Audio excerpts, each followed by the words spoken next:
خطوة أولى نحو الوحدة الإسلامية المنشودة في إطار ما يحدث في العالم اليوم من تغييرات لصالح الإسلام وصالح المسلمين، وفي إطار أفول الهيمنة العالمية بزعامة أمريكا. ونحن قد رأينا والحمد لله بأم أعيننا سقوط الاتحاد السوفيتي، القوة الأعظم في ذلك الوقت في الثمانينات والسبعينات.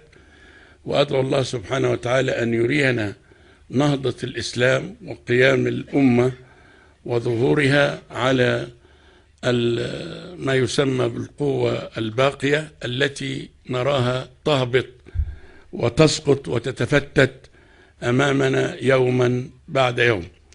ولقد كان للجمهورية الإسلامية في إيران بفضل الله تعالى ثم بفضل قياداتها الإمام الخميني رحمة الله تعالى عليه والسيد القائد الخامنائي حفظه الله، وهم نموذج الحقيقة في أمام الهيمنة الغربية ونموذج أمام الأمة الإسلامية لكي تنهض.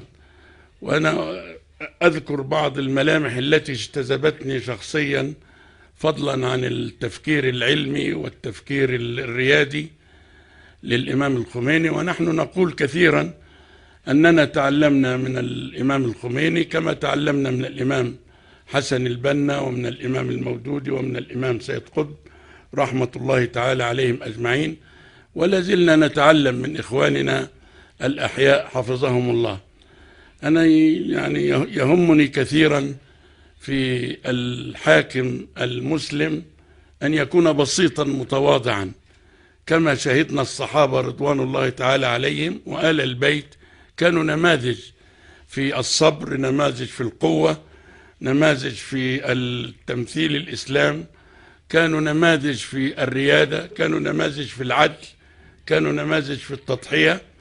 فنحن نرى الآن والله أعلم، وأنا أقول هذه شهادة أقولها دائما، أنني أرى السيد القائد حفظه الله وما يقول، وكان يعني الأول في الأمة الإسلامية الذي تحدث بشجاعة وبقوة عن النظم الفاسدة والنظم البالية في الأمة الإسلامية، ومن بينها النظام الفاسد في مصر إلى أن سقط هذا النظام الفاسد. وأقول أيضا أنني يعجبني كثيرا بساطته المتناهية، ويعجبني فيه أيضا صبره وجلده، ويعجبني فيه أيضا تواضعه وإصراره على تقدم الأمة، هذا التقدم العلمي والتقني الذي أصبح مسألة مزعجة بالنسبة للغرب، لأن الغرب لا يريد أحد من الأمة الإسلامية ولا من غير الإسلامية أن يتقدم. الغرب هذا أراد أن يسيطر، ضرب اليابان، ضرب كوريا، ضرب فيتنام، يضرب الآن الأمة الإسلامية.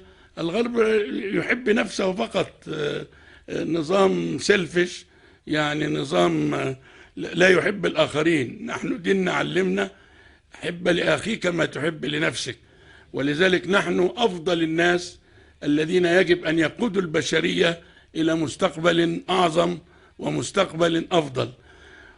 وأنا أتمنى أيضا أن تكون الجمهورية الإسلامية في إيران نموذج يحتذى به في كل شيء، نموذج يحتذى به في العدل، نموذج يحتذى به في جمع السنة والشيعة، نموذج يحتذى به في مركز الأمة الإسلامية، نموذج يحتذى به في حقوق الإنسان، نموذج يحتذى به في احترام كل البشرية وقيادتها. وإن شاء الله نشهد هذا بالتعاون مع بقية الأنظمة الإسلامية التي ستقوم في عالمنا العربي والإسلامي بعد انهيار النظم البالية وسقوط الدكتاتوريات واحدا تلو الآخر. وأسأل الله سبحانه وتعالى أن يرينا أمة الإسلام وقد كانت نموذجا في الوحدة ونموذجا في العدل ونموذجا في الريادة ونموذجا في فائدة البشرية. والسلام عليكم ورحمة الله تعالى وبركاته.